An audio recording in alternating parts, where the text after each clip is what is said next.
Welcome to Rise and Energize, your high vibe recharge session for anytime you need a bit of practical encouragement, a mindset shift, or pep talk to boost your day. I'm your host, Morgan, and I love sharing stories, tips, and tricks that help us find the spark we need to move forward with purpose.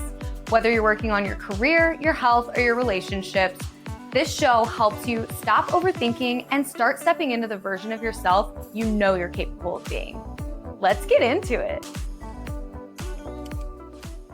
Hello. Welcome to another episode of the podcast. I'm so glad that you're here. Today, I was reminded of somewhat of a life metaphor, I guess, directly tied to breastfeeding. And I'll be totally honest with you, I have never breastfed and I don't have children, and that's not something that I've done. But more so, it's just tied to the physiological symptoms that we get. And the reason that it came up with breastfeeding is because I have so many friends. I'm at the stage of life right now where my friends are all having children. And so naturally, I'm a girl. A lot of them are talking about their breastfeeding journeys or what they've done instead, and just the physiological changes that happen at that point.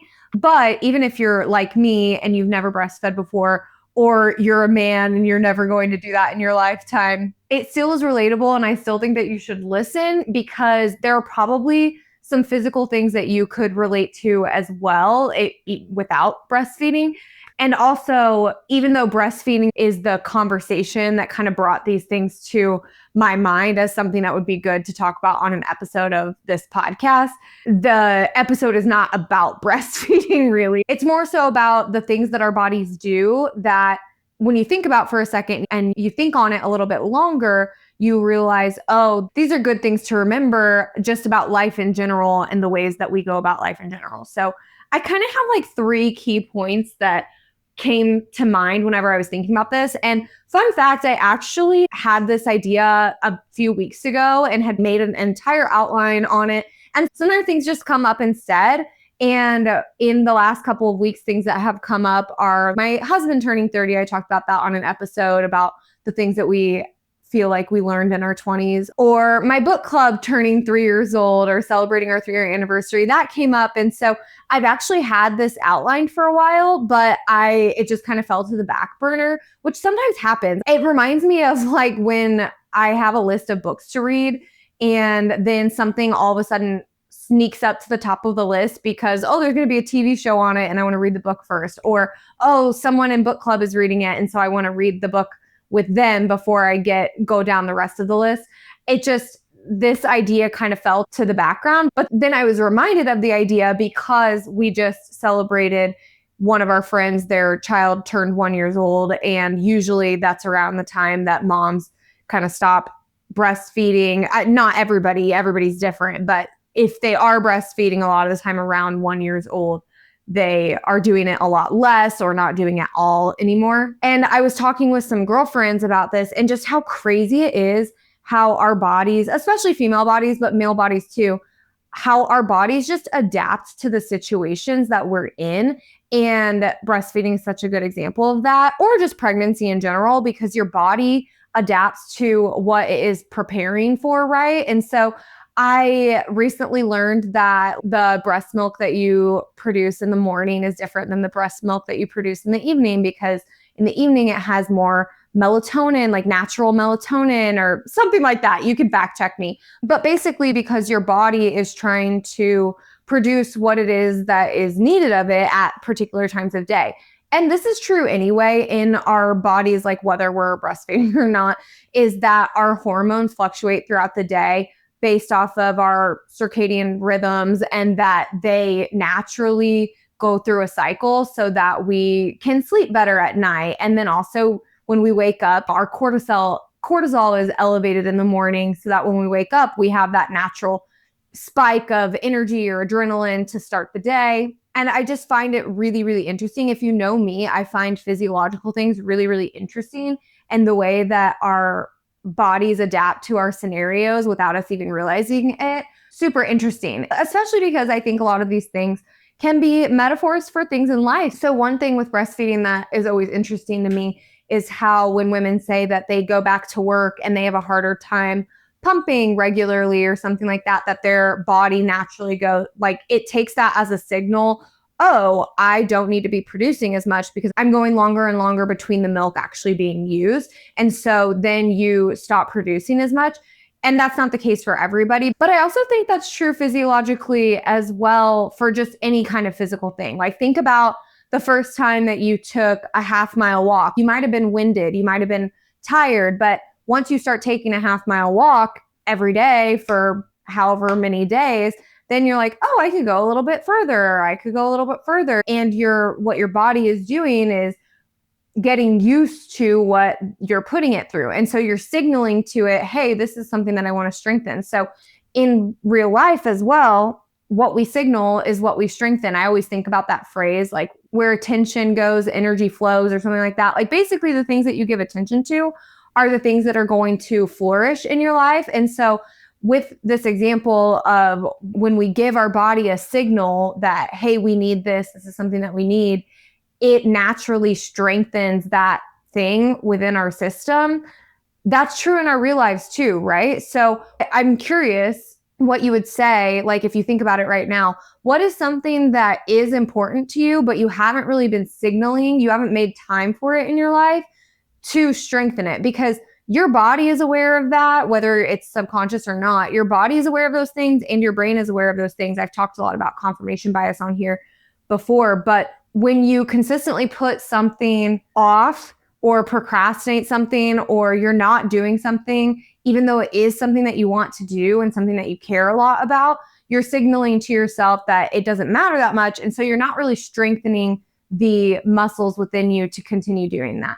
A really silly example would be, book club just comes to mind because we just had it, but say that you've decided that forming female friendships is really important to you, or forming male friendships is really important to you. Having a social circle is really important to you. But then every time that a social gathering comes up, you decline the invitation or you last minute back out. You're signaling to yourself that that actually is not that important to you. And so what you're strengthening is the isolated part of yourself, which sometimes that's okay. Like I'm not saying declining social invitations is bad. I find that to be a huge source of empowerment for myself because a lot of the time I'm the yes girl. I say yes to too many things and then I'm over obligated. So I'm not saying that at all, but I'm just saying that if you think about your priorities and think about the things that you want to be and the person that you want to be in life, and then you signal to yourself that that thing is not important, then you're strengthening the opposite effect or opposite thing. Hope that's making sense. So basically that point is what we signal and we strengthen. That's kind of my first point. The second thing that I always think of whenever people start talking about breastfeeding is like, I, as someone who has never breastfed, I'm always thinking that has to be so uncomfortable. That has to hurt, you know? And I'm sure that it does, but that is not really the biggest thing that they talk about. Like sometimes moms will talk about that, but what it reminds me of is that there's always going to be discomfort at the beginning of something new, right? So if you are breastfeeding for the first time, or you're doing anything for the first time physically, like say that you're working out for the first time or taking that walk for the first time, at first it's going to be uncomfortable. At first you're not going to be comfy, you're going to be out of your element. It's not something that you've done before. So anytime that there's something new, you should expect discomfort. And so I really want to encourage you with there's probably something new that's going on in your life. There always is. I feel like a new job, a new relationship, a new house, a new title at work, a new child, a new anything. There's probably something new on your calendar or something going on. And any time that there is something new, you can expect discomfort. So I think that sometimes we take discomfort as meaning that it's not aligned or it's just not a good thing. And we forget that the first time that we ever crawled, that was probably not comfortable. The first time we walked, that probably was not comfortable. The first time that we ever did anything, it was not comfortable. So discomfort is actually a sign that you're doing something right. I really, really liked something that my husband Jared said on one of our walks. He was saying something about this app that he just recently created. It's called Penny Penguin. It's a personal finance app. And when he was doing his first test, there was like the first download and it broke or something like that. It was something to the effect of, yeah, the first thing that it didn't go well. But he said, but if it messes up, that means you're doing something right. And that's just so counterintuitive because at least I personally, and maybe you agree with this, but I personally feel like, oh, if I mess up, if I fail, that means I'm doing something wrong, right? It doesn't mean I'm doing something right. And in his head, he was like, oh, well, that means that I'm at least doing something wrong is indicating that you're doing it at all. And that is progress. When you try something and it doesn't go correctly or perfectly, that is better than if you never tried the thing at all. If you never tried the thing at all, you wouldn't have figured out that this was the wrong way to do it and then been able to make progress. And I just think that that's something that's so counterintuitive, is that when we fail or mess up, it's actually progress. I don't think people think about that. At least I don't regularly, and I need to regularly. But when we do something wrong, it's progress because we're learning. We're learning what we need to do next time and how to get better and how to improve. And that's actually progress. And I think that, I guess it kind of loosely ties in with the breastfeeding thing or any physiological thing. But when you first start working out or you first start breastfeeding and like you don't have the hang of it yet, you learn all the little tips and tricks to get it right. And your body eventually gets used to it. And that doesn't mean that you just quit at the beginning. I mean, some people do. Some people have different experiences. But for a lot of people, there's these uncomfortable moments of defeat or discomfort, or you feel like you just can't do it.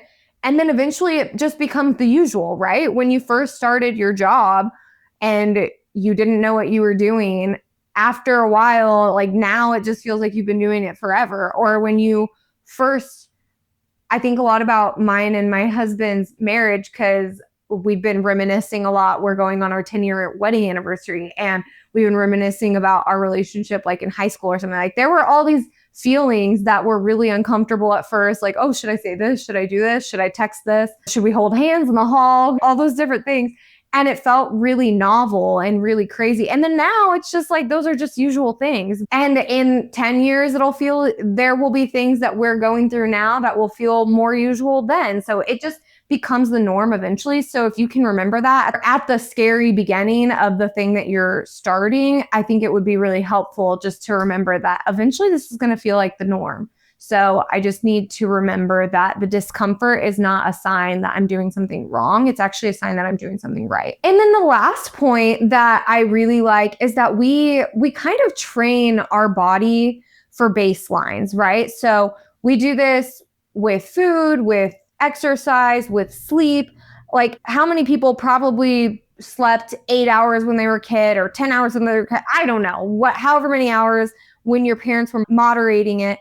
And then now that you moderate your own sleep, you might be like how I am. Like now I've noticed that I'm just awake pretty much at 6 a.m. every day. It's really, really hard for me to sleep in past 6 or 6:30, even on the weekends, because my body is just like into this routine. I've like trained it to get up at that time. And I think just as you get older, it gets harder to fall back asleep. And so I'm experiencing that where like I wake up the first time at 6 on a Saturday or something, and then I try to go back to sleep, and it's really, really hard to go back to sleep until 8 or whenever I actually want to wake up.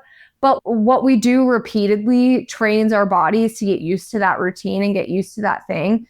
And I think that that's true in our lives too. Sometimes we train our bodies to tolerate less sleep or tolerate less food or tolerate less water. And the water one is so real because when I started drinking more water several years back, when I first started paying more attention to my health and I started drinking more water, like immediately I will get so parched now because I'm in the habit and the routine of drinking so much water. But whenever you stop doing that, whenever you decrease the routine or increase the routine of whatever you're doing with your body adapts to it. Your body like gets used to whatever it is that you put it through. And so you're training it to tolerate certain things.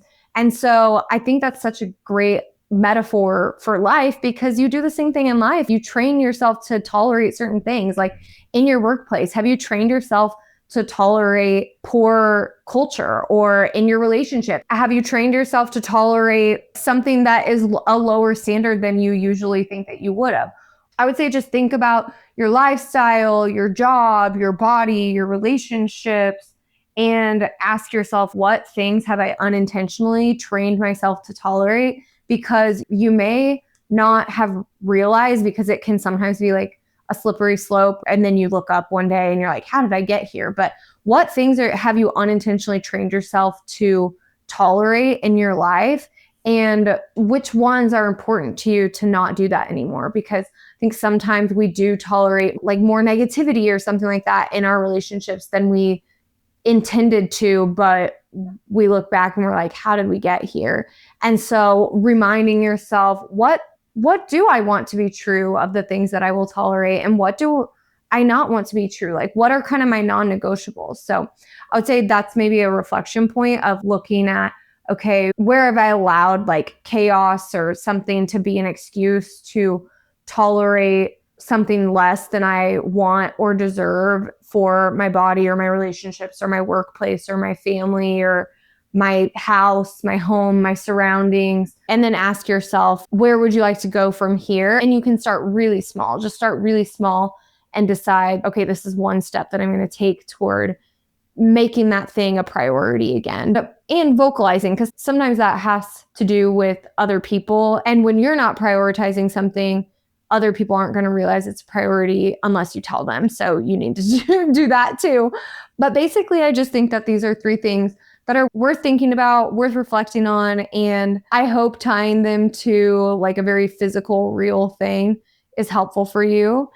And I love you. Thank you. Thank you so much for listening. If you love this episode, it would mean so much to me if you would share it with a friend that could benefit from it, like right now, or on social media and tag me so I can say thank you. Until next time, talk to you soon.